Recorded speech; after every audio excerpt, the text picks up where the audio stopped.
We're continuing our series Guided by His Hand this week with none other than longtime administrators Nancy Brasher, also a graduate from the class of 73, and former upper school director Paul Compton. Let's listen in as I talk with Nancy and Paul about their memories of the first so-called changing of the guard when Bill Brown retired and Kurt Masters joined the Brentwood Academy family.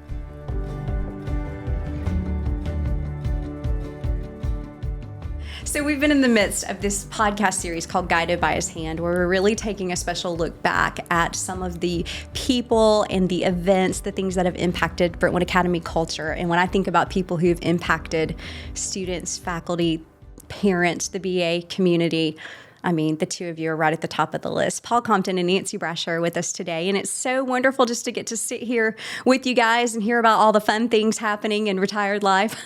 It's not too bad, right? It's mostly fun, yeah.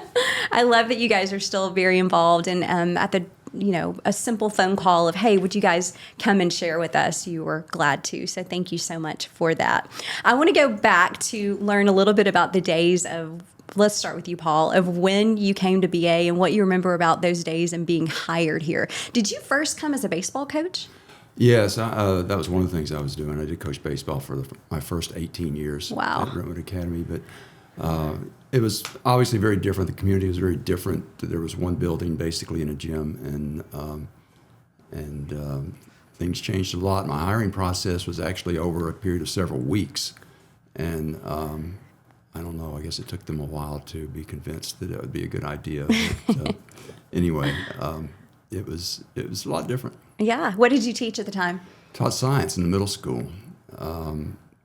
And I did that for 20 or so years, actually. Yeah. And what do you remember about meeting Bill Brown and being interviewed by him? Yeah, it was interesting because I didn't know who he was. I didn't know really. I knew 2 or 3 people at Brentwood Academy. I remember, I remember a couple of things very specifically that I probably will never forget. It's been 40 some years and I haven't forgotten them yet. But I do remember when we got pretty serious and he was ready to make an offer, or maybe he did offer me a contract, and I was pretty excited about that.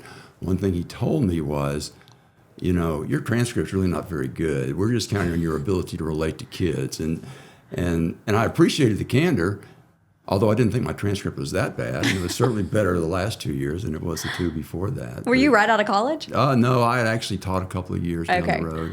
And I'd applied right out of college and didn't get an interview. Mm-hmm. I think the fact that I knew the business manager later on maybe helped me get a foot in the door a little bit. Yeah. It doesn't surprise me at all that his top priority was your relationability, because that is what we're built on, right? Right. Yeah, interesting. And Nancy, your situation was actually quite different. You did know Mr. Brown well. You had been a student at BA. Yeah, and he was a teacher, and he was my basketball coach. And my career goal was to be a dean of students at a small liberal arts college, and I was doing all the things you do to get there. And I was working at Vanderbilt in the career planning office, and Beth Brown walked in as a new employee, and we worked together a few months. And Mr. Brown and his wife were huge mentors for me my whole life. And one day she said, Bill really wants you to work at Brentwood Academy, and he wants to take you to lunch. And I said, well, I would love to have lunch with him, but I'm not working at Brentwood Academy because I've got this career goal of being in college. So we went to lunch. He goes, well, design a job that you think you might do. So my job that I designed is hilarious when you think about it. I was director of admission, college counseling, career planning, alumni, and public relations. Oh my goodness! I know, Talk about multitasking. And obviously I didn't do it very well. There's too much. But that was back in the day. Don't you remember where we just did whatever everything. was needed, right? Whatever was needed. Exactly. Yeah. Yeah, that's pretty neat. So you started out doing wore all those hats? I did all those things. What was the size of Brentwood Academy at the time? Probably about 200, 180, 200, something like that. Yeah. It was about that. What was it like to work for Mr. Brown? Unpredictable. You just never quite knew. We were building a school, so everybody was pitching in. You went to all the things. There weren't that many things to go to, but you went to all the games, the plays, Youth Ledge, Model UN. Mrs. Stewart had started all that by then, and he was the most energetic. He worked 20-hour days. I remember he and Coach Flatt were talking, and Coach Flatt said, we may not have the facilities or the people, but we're going to outwork everybody. And that's one of my fondest memories of just the work that we all did. Yeah. And everybody pitched in. Mm-hmm. We weren't very specialized. No, that's true. And I think those things were made clear to me even in my interview process. It was kind of like, if this is your baseball program, for instance, then you take care of it. You get the field built. You find somebody that's got a bulldozer. You take care of these things. And that was just kind of what I, was hard to do. And I think everybody else is pretty much the same way. But it kind of piggybacking off of what Nancy said, I do think his sincerity, well, I've said this about Mr. Brown a few times. He's probably the most sincere person I've ever known. And I didn't always agree with him, but I never thought he had an ulterior motive or he was trying to, slick anybody or anything like that. It was pretty much what you see was what you got. And I do remember, and I have it on good authority, there were lots of mornings that he was in the office at 2 or 3 in the morning. Wow. Because he couldn't sleep at night, because he had something on his mind that needed to be prepared for or needed to change or needed to be addressed in some way. And again, I was never there at 2 or 3 in the morning, so I didn't know that. But that was very common. Wow. Well, how would you describe Mr. Brown's leadership style? I think Nancy touched on it. It was fairly unpredictable. I think he had his finger on the pulse of the school in a way that I can barely describe. And as a result of that, he had some very clear ideas about different things. And sometimes we needed to change something. Sometimes we needed to go back to the way things were. Sometimes we needed to just take a break and have some fun. Sometimes we needed to beef up something academically. Sometimes we needed to do better athletically. Sometimes we needed to do something different in the arts. So, and while it looked unpredictable, and it really was unpredictable in some ways, it was not without reason. Yeah, it might just take a little bit of time to understand what the reasoning was. Right. Yeah. Right. Yeah. He set the bar very high for us as far as honesty and integrity and team pulling together, working together. He expected a lot of loyalty from us, and expected us when he said, "Will you do that? Will you do this?" He expected us to say yes, we'd love to. It really wasn't a question sometimes. Yeah. Not necessarily an optional thing, right? But again, we were building it, Yeah. and it was everybody helping. Right. What you guys can, kind of stand in the shoes of people right now with transition, and you've been through that and you know what that's like.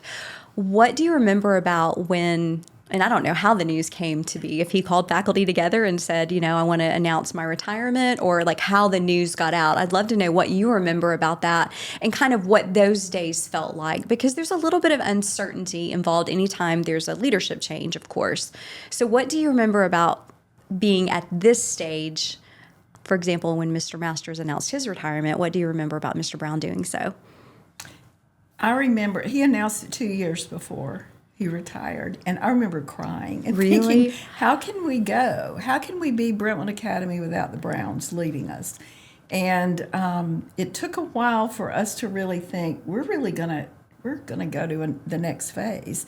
And then you start getting pretty excited about what could be and the future, while at the same time trying to honor and just be so grateful for what Bill Brown did for Brentwood Academy. Yeah, I feel like that's exactly where we are right now. And How do there's you a normal- honor what Mr. Masters has done and built and how he's ministered to our community, but then also look forward to the future and what's next. And, it's a fine line, isn't it? Yeah, and I think it's a normal tension of how do we honor the past and look forward to the future. Yeah, exactly. And the announcement, as I recall, was, for at least the way I became aware, it was very simple. We were just in a meeting one morning, an admin meeting. Maybe you were there, and he just said, "Yeah, I've decided. I've told the board that this is what I'm going to do." And I think, like most of us in the room, probably all of us in the room, I don't think I like this, and but I understood it. I knew how old he was. Yeah. And so I guess I shouldn't be too surprised. And then anyway, it just kind of went from there. And it was, in my memory, it was for such a huge thing. And it was huge for a lot of us. It was still kind of a low-key thing. Really? Yeah. And things went on as normal. There was no changes in those couple of years, right? And I know that has been very important to Mr. Masters, is that, let's, of course, in his humble personality, let's don't make a big deal of this, let's just keep moving, right along. But yeah, it sounds so similar, actually, the transition period. Were people worried? I mean, did you have a little bit of like, oh my goodness, who's coming in next? I mean, you're getting a new boss, right? Yeah, we had 3 candidates. The search committee narrowed to 3 candidates, wonderfully qualified candidates. And after their interview process, we just thought, we don't have our person. These are wonderful people, but it's not the next one. And so there was a pause. And then I think we got a little nervous in the pause. During the pause, yeah. It's pause. Interesting. In the most recent podcast, some of you may have listened to it, but Sue Gehring shared that with us. And I did not know that part, that went all through the search, had 3 candidates. And like you said, they were wonderful people. But that's how particular and how much the exact perfect mission fit mattered to BA, right? Right. That's exactly right. And I do remember one of those 3 guys, I really thought he was pretty good, and then I was almost a little disappointed that they said they were going to keep looking at that point.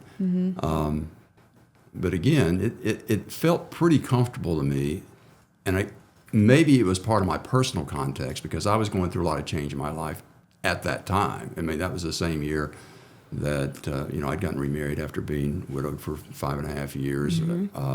So I got a new house, a new wife, 2 new stepsons, a son who graduated from high school, a daughter who graduated from college, and that all happened in about 6 weeks. So I was kind of oblivious to some of that stuff. So, but still, at the same time, pretty concerned about it, and probably not as much in the know as Nancy was. To this day, that's probably the story too, right? You're so funny. Yeah. How many years did you guys serve as in the lead roles, I would say, of the middle school director and upper school director? How long did you guys kind of work together in those roles? About 22 years. Yeah, really? It was. I guess it was a little bit longer than that for me. I think it was about 26 or 7, 25, something like that. That's funny. We were having such a good time. We can't even remember. You don't even remember how long it was. Well, Joe Campbell was there in middle school for before you took over. Right. That's who you replaced? Okay. So tell me a little bit about what you remember. Let's pick it up kind of where we left off there of we hit pause, started again. When's the first time you heard the name Kurt Masters? I don't really remember. I remember when he came to interview and Cindy came, and I remember Cindy was sitting to my right. There were several of us in a room around a table, and I left the interview and I called my husband. I said, God has brought us our guy. We have him. Wow. There was just something about his visionary leadership, I think, that was different from what we had had. Mr. Brown was so about heart and knowing people and pushing us and demanding things, and there was all of a sudden this new guy. I just loved him from the first minute I met him. And then there's Cindy, and I felt the same way about Beth Brown. Just loved them and thought this is a team, and this is exactly who we need for now. And I think that's something that we don't talk a lot about, is that the importance of that role that Cindy and Beth Brown have played in supporting, Mr. Brown jokes about, I think one of the board members one time told him they thought we should have an award called the Stand By Your Man Award and for Beth Brown. But the role that they have played in supporting our community as well, I think it's so important. Yeah, and my perspective on that is a little bit different from Nancy's, as you might not be surprised to hear. And I don't make decisions nearly as quickly as Nancy does. And I do remember meeting Kurt in a fairly informal way. And I think, as I recall, that the idea was I kind of felt like that the powers that be thought this is our guy. I mean, it was almost like the decision was made, at least from the school's end. I didn't know exactly what Kurt might be thinking. And because of my aversion to change, and I'm not thrilled about mustaches either, and because of a few things like that, and because I'm so, it takes me a while to really trust people.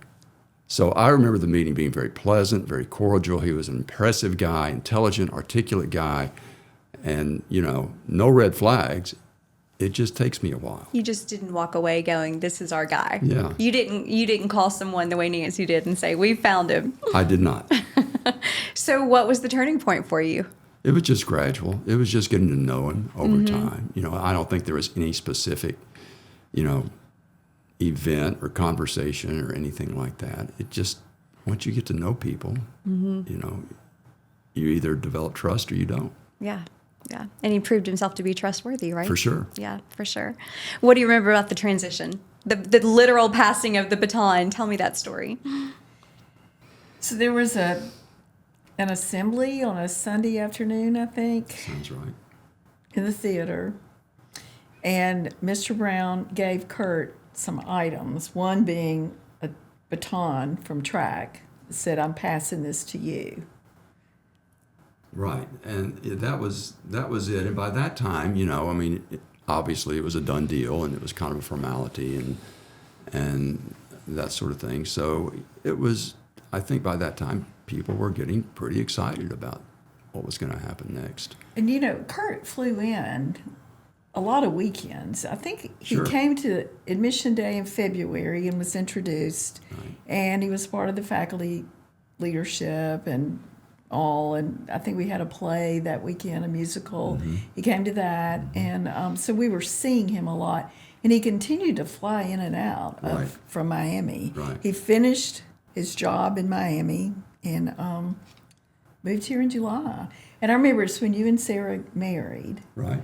And you invited him to the wedding, Right. and he said, I don't want any attention, so I probably will come, or maybe not, and stand in the back." I remember that, and I thought, "Oh, that is a great response." Did he come? Yeah. And he stood in the back? I think. Yeah, he just didn't want attention at your Yeah, wedding, yeah. so yeah. Well, that's sweet. And very humble. So in contrast, what were the differences? What was Kurt's leadership style when he stepped in and bringing in some of the things that in your opinion have most greatly impacted his 25-year tenure here? I think Kurt may be one of the best forward thinkers I've ever known. I learned over time that when I'm having a conversation with him and I think one thing and he thinks another thing, I'm thinking about next week and he may be thinking about the next decade. That is so true. And I think over time I came to really admire that. And there are certain examples of that, obviously. I mean, I think he was very instrumental in the development of the statement of faith and the diversity statement. Maybe even a more tangible one than that is 8 or 10 years ago, he started talking about upgrading security. And my response was, why do we need to do that? That's a lot of money. That's a big commitment. We've never had anything happen, well. And other people kind of thought that too. Nobody thinks that today. Right. Yeah. I've never everybody's heard really anybody glad talk for about him. that. I think that's interesting. So at the time, that kind of seemed innovative or cutting edge. Right. And now it's a necessity. Right. Paul, that's so true, everything you just said. I remember Ray Mulligan one time saying, Kurt already knows down the road, he's just waiting for us to catch up with him. And I thought, that is true. Yeah. So I think that's as much as anything, for me, that may be his greatest strength. It's certainly one of them. Nancy, what do you think about when you think of Kurt's leadership style? Yeah, I just think he sees down the road, and I think he is more decisive. He's a decisive leader. He knows where he's going. He wants us. He's loyal to us. I always felt like he was supportive of us.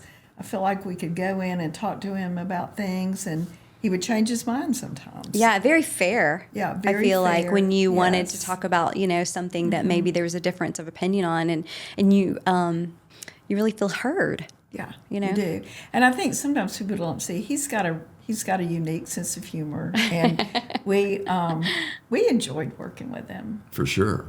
Yeah. he's, well, how would I say this? I think it's interesting to look at, I mean, in many ways, he and Mr. Brown are very different personalities. People that know them know that. But many of their values and many of their goals are very similar. They just take different paths to get there. And if I may, I think I can be a little more specific with that. I think I can remember, with Mr. Brown, the way he would talk to kids and the way he would relate to whether it was one student in the room or the whole student body, there was that, sort of like Kurt, and like no pretense, this is important. And even when he'd get mad at somebody, it wasn't because he felt like he'd been betrayed or anything like that. It was more like, can't you see how much better it would be if you do it this way?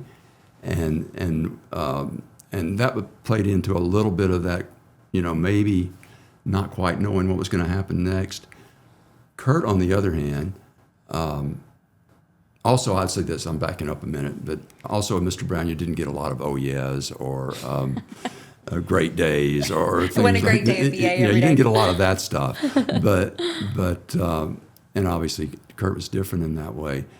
So, one more little story. With Mr. Brown, I do remember times he would go away to a conference or he'd read a book or he would enroll in a workshop or something like that. And he'd bring something back and he'd be pretty excited about it often. And he'd share it with the faculty, and many times the faculty would pick it up.